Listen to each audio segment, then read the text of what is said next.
Muitas pessoas não costumam consultar a Deus nos momentos adversos de sua vida.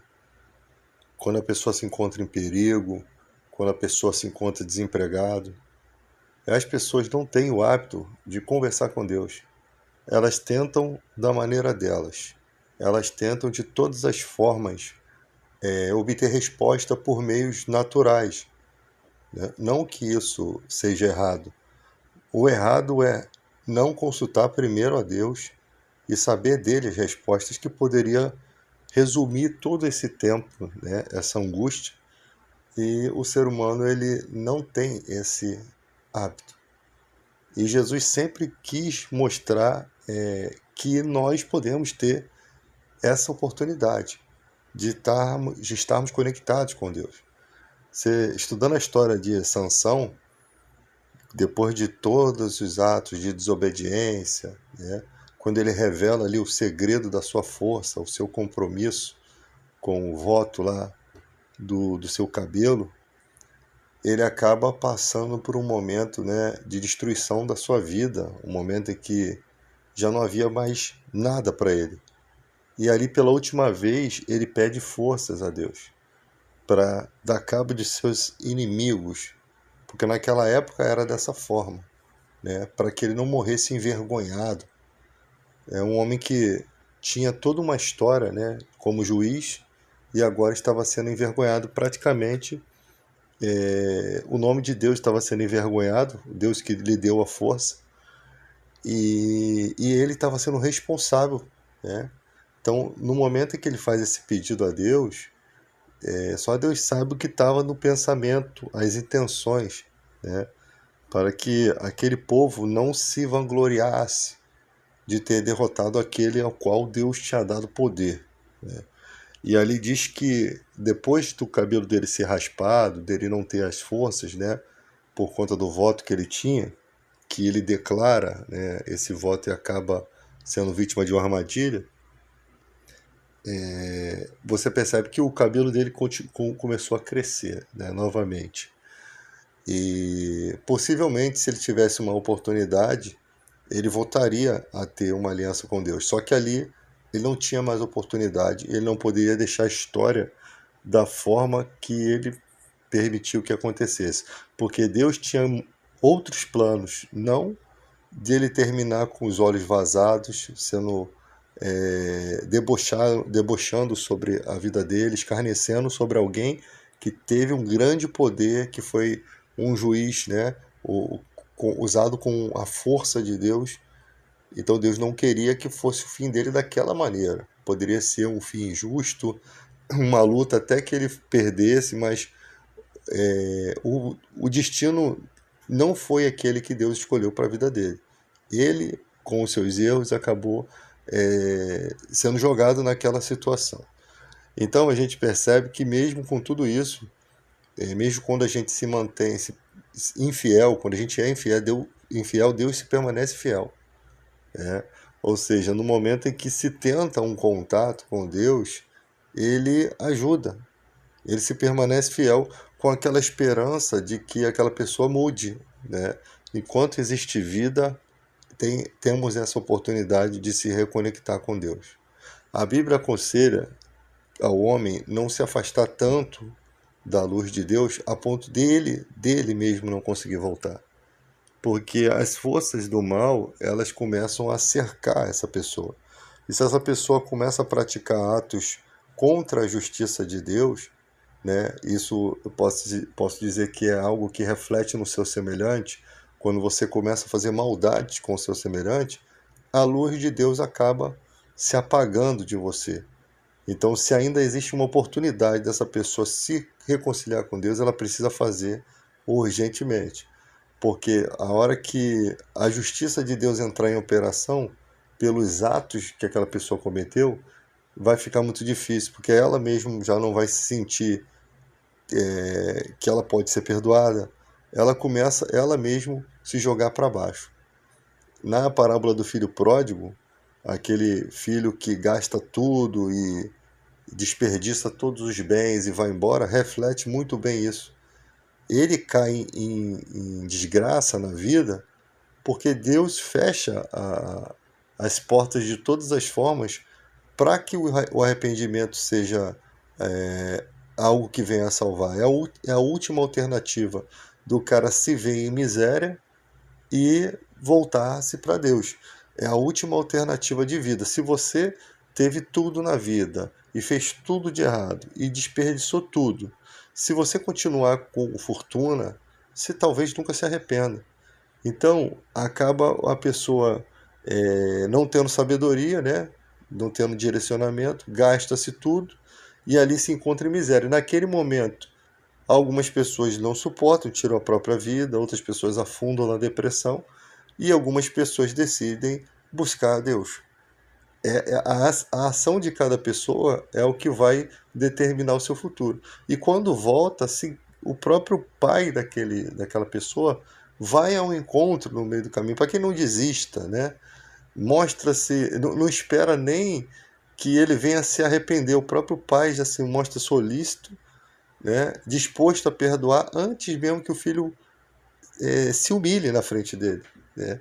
Você vê que depois o filho desaba e se humilha, mas antes disso o pai já corre, já mostrando que tá à espera, que não importa, o importante é o momento, é o retorno, sabe? E isso daí é para a gente refletir como é a bondade de Deus, né?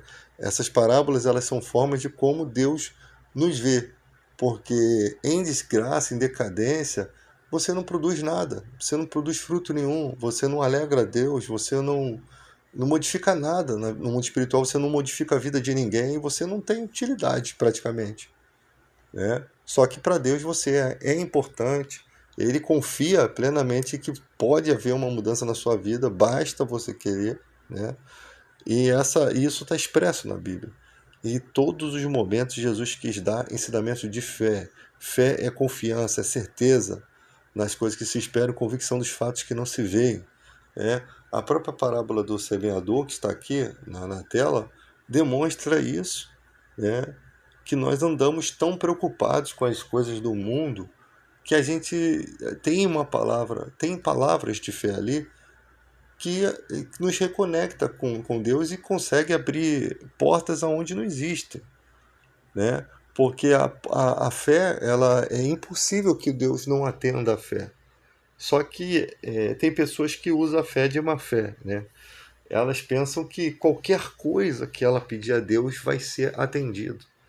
Quando a Bíblia fala qualquer coisa, é no sentido de que você saiba quais são as coisas que você, dentro daquela esfera de qualquer coisa, são coisas que você sabe que Deus gostaria de fazer, né?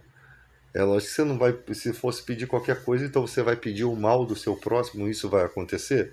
Então não tem nem lógica isso. Então se qualquer coisa fosse qualquer coisa mesmo, não teria lógica você pensar assim se você realmente é uma pessoa de fé. Quem é de fé sabe o que pode pedir, sabe o que agrada a Deus. E a Bíblia é bem clara que diz assim: pedes e não recebe porque pedes mal para gastar nos seus deleites. Ou seja, a própria Bíblia condena, ela ao mesmo tempo que ela abre o paradoxo de você poder pedir qualquer coisa, ela também diz que não recebe quem pede mal. Ou seja, uma pessoa que pede para seus próprios interesses, caprichos, para humilhar o próximo. Então, existem trechos da Bíblia que endireitam esse pedido, né? Porque você lê uma coisa, está escrito aqui, que Jesus carregou nossos pecados. Aí tem gente que pega lá, não, para sempre, você não tem mais pecado. Só que aí quando você vai ver as outras informações que estão em conjunto com isso, né, que a Bíblia é uma informação única, tá lá. Se pecardes, todavia, tem um advogado, né? Não peques, não tem recomendações. Então, os próprios discípulos que se tornaram apóstolos estão recomendando que não se peque. Então, não significa que a remissão dos pecados te limpou de tal forma que você pode continuar pecando. Não tem nem lógica. Então, a Bíblia não vai atuar na esfera de uma pessoa que ela não sabe o que é racionalidade. A racionalidade te faz entender que Por mais que Jesus carregou o pecado, o homem em si é fraco, é frágil. Isso foi em todo momento expressado na Bíblia. Então, o cara querer fechar questão em um assunto é ridículo, né? Chega a ser ridículo. É igual esses dias eu conversando com um cara e alguns assuntos do Apocalipse, né? Dá a impressão que a pessoa está falando que aquilo aconteceu, né? Só que em todo tempo você percebe que aquilo é algo para o futuro. Embora o João estivesse falando algo como se estivesse acontecendo, porque ele está tendo uma visão, né? E aí ele fala algo que parece que está no presente, mas que você entende que falta muitas coisas para acontecer para que aquilo de fato chegue ao ponto de realmente estar em pleno vigor, né?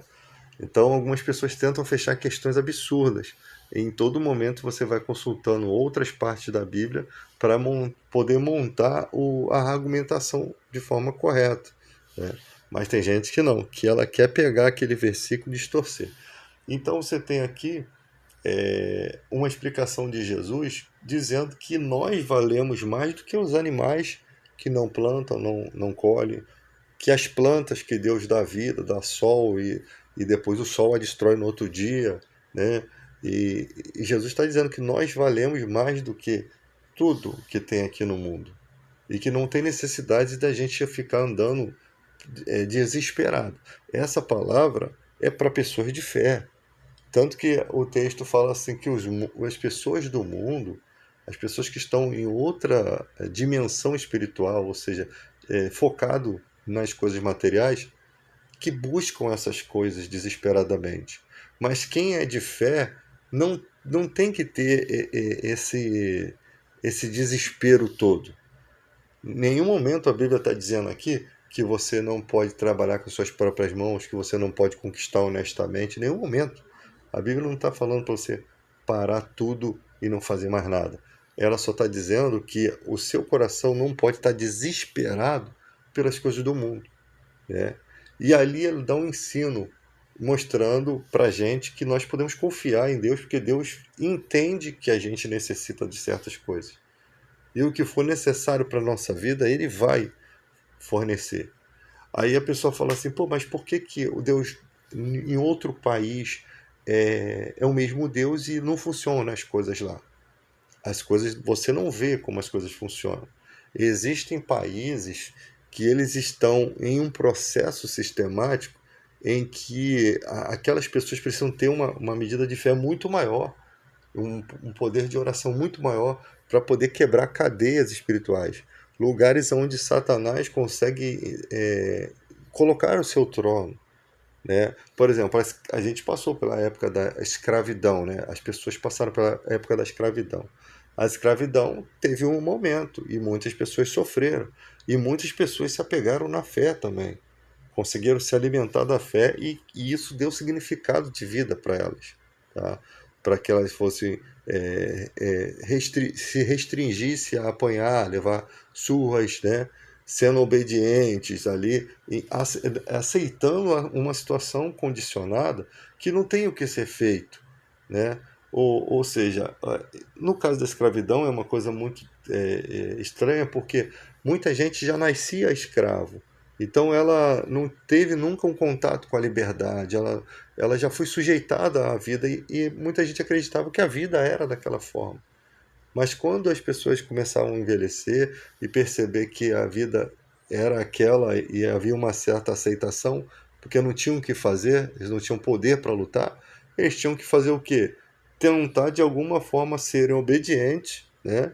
Para que não sofresse, para que não trouxesse sofrimento para os seus familiares, porque uma coisa é você tomar uma atitude e você ser uma pessoa sozinha, outra coisa é você tomar uma atitude e prejudicar toda a sua família, né? Um escravo que viesse a fugir, toda a família podia ser castigada, os filhos, mulher, né? Então o que, que o cara podia fazer? Ele tem que aceitar a condição até que um dia talvez pudesse aquela história mudar. Era a realidade do momento. E lidar com a realidade do momento é uma coisa totalmente difícil, tá? Porque você está numa época de paz e do nada surgem guerras. É um momento. mas em todo momento a fé está presente. É lógico que naquela época o entendimento bíblico era muito inferior ao entendimento que se tem hoje, com a tecnologia, com a Bíblia ao seu alcance, né? Era possível que as próprias autoridades religiosas não fizessem ideia do que ia ensinar. E o povo ainda era analfabeto. Olha a dificuldade que se tem. Então, ali eles tinham que ser como crianças na fé e eles não iam acertar todos os passos porque não tiveram todas as informações que nós temos hoje para poder viver a fé. Nós estamos em pleno século XXI, na era da informação. Nós não temos desculpas para não crer, né? Pessoas passaram por sofrimentos muito maiores, jogados na cova de leões, mortos lá no Coliseu Romano para escárnio, né? Para alegria de um público. E nós podemos viver a fé hoje tranquilamente. Mas temos que estar preparados porque a vida pode mudar de uma hora para outra, né? Você não sabe o que você vai enfrentar na sua vida. E às vezes a pessoa fica reclamando das situações, mas Deus precisa preparar as pessoas para enfrentar determinados obstáculos que virão em sua vida que Ele mesmo desconhece, né? Então Deus precisa preparar. Então a pessoa fala, por que eu estou passando por isso? Por que eu estou passando por aquilo?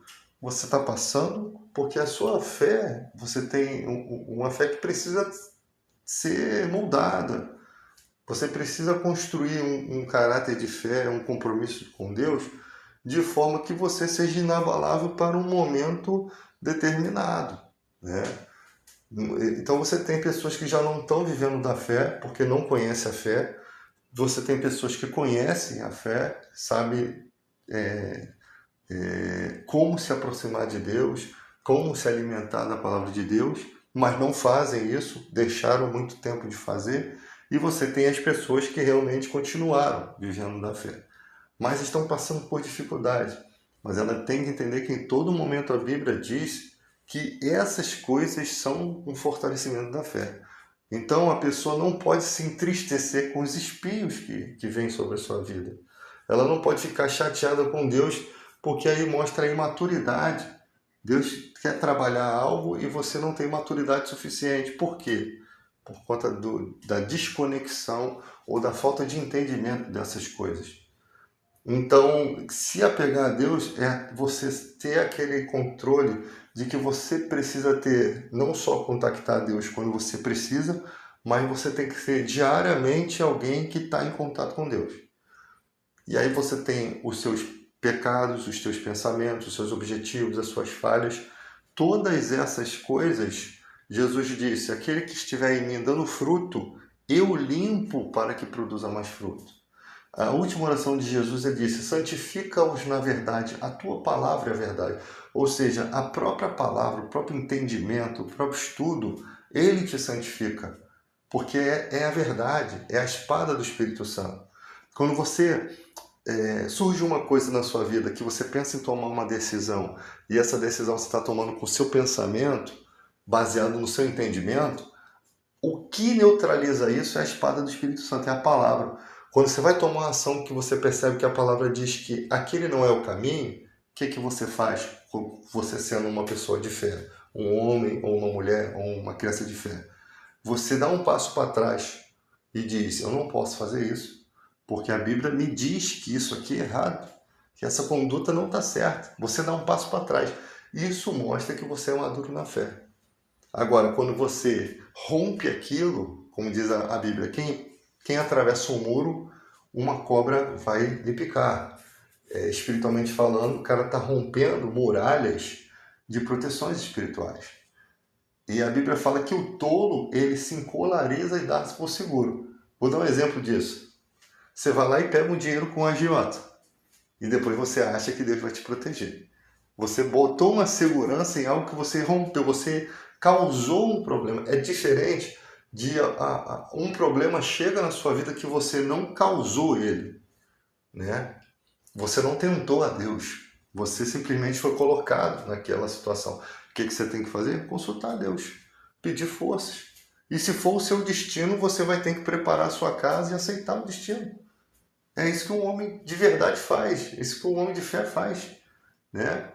Você vê, se acontece uma coisa contra a sua vida, a sua preocupação como homem é que aconteça com você, mas não com a sua família. E por isso que muita gente não foge do destino. Por quê? Porque ela vai encarar o destino sozinha, né? Porque ela fugindo, ela vai deixar a família, né? Você não tem como sair e deixar os seus familiares sofrendo no seu lugar. Então você aceita o destino. Mas você tem que consultar Deus e pedir livramento. Você tem que se acertar com Deus e pedir salvação. Um homem de fé, ele vai se preparar para qualquer eventualidade. Porque se chegou o seu destino, não tem de onde fugir. Então, o que eu vou fazer? Eu vou falar, eu vou fazer igual o Davi falou. Eu vou pelo caminho de todo homem. Mas ó, o problema não é que se eu vou, o problema é como que eu vou. Com que esperança eu vou, com que concertos que eu preciso ter com Deus. Lá no profeta, lá no Ezequiel, prepara a tua casa que daqui a uns dias você vai partir. O cara chorou, clamou. O que aconteceu? Deus acrescentou mais 15 anos de vida. Por quê? A condição que ele estava vivendo espiritualmente não estava tendo avanço, não estava chegando ao ponto do que Deus queria fazer na vida dele. Mas quando ele se lembrou de Deus, que ele se lembrou a quem ele podia buscar, isso cria uma confiança para os desafios, né? A pessoa é levantada para uma situação que ela nem sabe na vida, para ela fazer um socorro, para ela fazer uma ajuda lá na frente, ela vai ser o diferencial na vida de alguém, né? E Deus precisa que essa pessoa esteja de pé.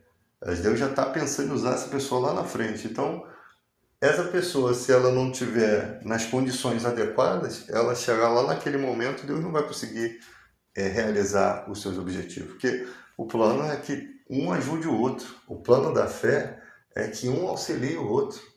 Ah, eu não vou para aquela igreja ali, porque ali aconteceu isso, isso e aquilo.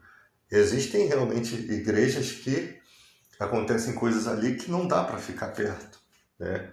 Mas nem toda falha significa que a igreja não serve mais para você. Todo lugar tem falhas, né? A gente só tem que sair das falhas mais graves. O que seria uma falha grave? O evangelho que o cara prega não é o verdadeiro evangelho. Isso seria uma falha gravíssima. Ou o que está sendo pregado ali, o que está sendo vivenciado ali, não é totalmente a fé. Não chega a ser 50% da fé. Isso também é outra questão. Se você for maduro o suficiente, você pode tentar ajudar a corrigir isso. Então, tem pessoas que estão no evangelho por um certo interesse. Ah, eu quero ser isso.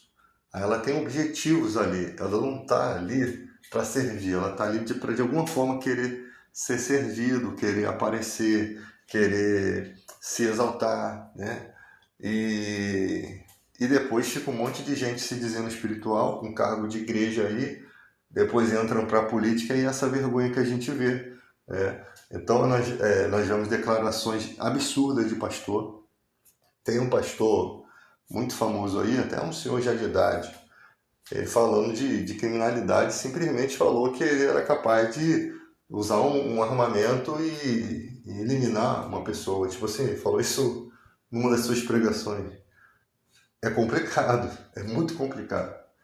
Porque no espiritual mesmo, no que se a gente vivendo espiritualmente mesmo, a nossa atitude não seria dessa forma, né?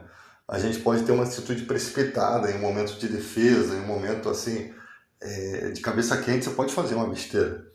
Mas em consciência, em sã consciência de fé, a gente prefere ser uma luz, né? Tá tão cheio de Deus que aquilo vai passar pela gente, não vai acontecer nada com a gente e talvez a gente ainda consiga trazer alguma informação de fé para aquela pessoa que está no erro. Eu sei que as pessoas que estão no caminho errado, elas tomam atitudes, muitas pessoas de cabeça pensada. De cabeça pensada, a pessoa tem noção de que vai fazer aquilo de errado. Outras pessoas vão enganadas. Existem pessoas no crime que elas não têm uma noção dos riscos que ela está correndo, ela não vê tanta gravidade no que ela está fazendo, né? É porque a diferença, o cara vem, puxou teu cordão e levou, é diferente do cara vir com uma arma e botar na tua cara. Até nisso, porque tem furto, tem roubo, tem assalto, tem coisas diferentes, né? O cara teve a capacidade de colocar em risco a sua vida, né? Se fosse pelo menos de brinquedo, né? Não teria risco nenhum. Mas o cara botou em risco, isso seria um susto, mas o cara botar uma arma de verdade. E se você não entrega o que ele quer, a pessoa elimina a sua vida, essa pessoa está numa situação muito grave. Por quê? Porque ela não está buscando um arrependimento na vida nunca. Ela, naquele momento ali, ela não está se importando com a vida humana em prol de um objeto, cara. Entendeu? Que nem vai trazer felicidade para a vida dela, né? Vai trazer um momento na vida dela, mas não vai trazer alegria, porque os olhos de Deus começam a te ver de forma diferente. Porque a justiça de Deus, ela tem que operar para proteger a outra pessoa que está sofrendo. É por isso que às vezes as autoridades que são ministros de Deus, vingador, eles estão para castigo dos opressores. Porque não se tem como se ter palavras mais para atuar. Então as autoridades são ministro vingador, ele traz a espada. Dentro da lei, ele vai operar de acordo com a medida da criminalidade de certos países, né? Cada país vai ter leis ali mais dura ou mais leve. E ali, quando a lei falha, você vê que o mundo fica indignado, as pessoas ficam indignadas porque aquela pessoa cometeu tudo isso e saiu pela porta da frente, né? E aí isso faz uma indignação tão grande na população que a população começa a fazer a justiça com as próprias mãos. E nessa justiça com as próprias mãos acontecem muita injustiça. Porque as pessoas, se começarem a fazer isso, sabe o que acontece? Uma hora você vai fazer uma ação contra uma pessoa que foi acusada e não tinha culpa nenhuma. Mas a tua mente já está tão focada em fazer aquela justiça com as próprias mãos que você não se importa. Você só vai querer, né, tomar aquela iniciativa e depois, quando você descobrir que você fez algo contra uma pessoa inocente, você vai cair numa decadência. Porque aquela pessoa não merecia aquilo, né? Então, por isso que é sempre importante a gente ter uma consciência muito grande, não ser precipitado nesse mundo. A maioria das pessoas são muito precipitadas, toma atitudes absurdas, né? E às vezes uma pessoa boa faz uma coisa muito ruim, porque ela não conseguiu entender o momento da outra, porque ela não soube entender que aquela pessoa estava numa condição totalmente oprimida, né? Às vezes a pessoa está sobrecarregada do mal ali, oprimindo a vida dela, ela também com a sua vida não ajuda, porque se você vive uma vida errada, se você vive uma vida com amantes, com sexo sem compromisso, cara, o mal vai se beneficiando disso, ele vai se nutrindo e começa a entrar na sua vida. E a pessoa pensa que não, mas espiritualmente vão começar a acontecer coisas na sua vida que vão refletir muito forte, vão entrar com muito poder para te destruir. O mal, ele vai usar você para destruir vidas, para destruir sentimentos, né? Para causar maldade. Você está sendo um canal de maldade. Então não pense que você vai se livrar. Se naquele momento as coisas que vão acontecendo na sua vida, as sobrecargas, foram causadas por você. E você não consegue dar um basta nisso, porque você não está disposto a abrir mão. Por isso que quando Jesus fala assim, vinde a mim vós que estáis sobrecarregados, que eu vos aliviarei, porque meu fardo é leve e meu jugo é suave. Porque existe uma vida que a pessoa não conhece, que ela acha que a vida é só o prazer do pecado. Ela só descobriu essa parte. Ela se alegra com essa parte. Mas existe uma vida em Jesus que é pura. Simplesmente assim, que você não tem o que temer. É uma vida em que você fica um fardo leve, um jugo suave, ou seja, você não se preocupa com o que você sabe que você está fazendo certo, você sabe que você está agradando a Deus, você sabe que se acontecer alguma coisa na sua vida, você está certinho com Deus, você não tem nenhuma expectativa de temor, de para onde sua alma vai, porque você sabe que você está fazendo certo. Essas desamarras na vida, elas te deixam tão leves, tão tranquilos, que você se alegra muito. E aí você percebe que existe um outro prazer, que existe uma outra alegria, e você não quer mais sair dessa alegria, né? E se você sai, você sente uma diferença muito grande entre ter essa fé e ficar sem ela, né? E tem gente que parou de ler a Bíblia, parou de se conectar com Deus e está vivendo aí em depressão e não consegue avançar e não consegue realizar seus objetivos. Por quê? Porque Deus deu todo o aparato para ela viver bem, para ela ter um coração mais tranquilo, menos desesperado, mas ela está querendo vestir a armadura do mundo de novo. Ela está querendo andar com a armadura do mundo, e a armadura do mundo é pesada. O fardo é pesado, o jugo é pesado, é cheio de gente arrogante, é cheio de prepotência. E pior, você sendo de Deus, você não pode ter esses atributos, porque os atributos do Espírito Santo são outros. E você está numa situação pior, porque você sabe o caminho, você sabe que é bom, que você já experimentou o caminho, mas você toma uma iniciativa de viver no caminho em qual Deus te tirou daquela lama. E aí você volta para a lama, sabe que tem que voltar para casa do Pai, mas fica nesse meio termo. Nesse meio termo, você fica neutralizado, você não tem felicidade, você não se sente bem e você sabe muito bem o porquê disso.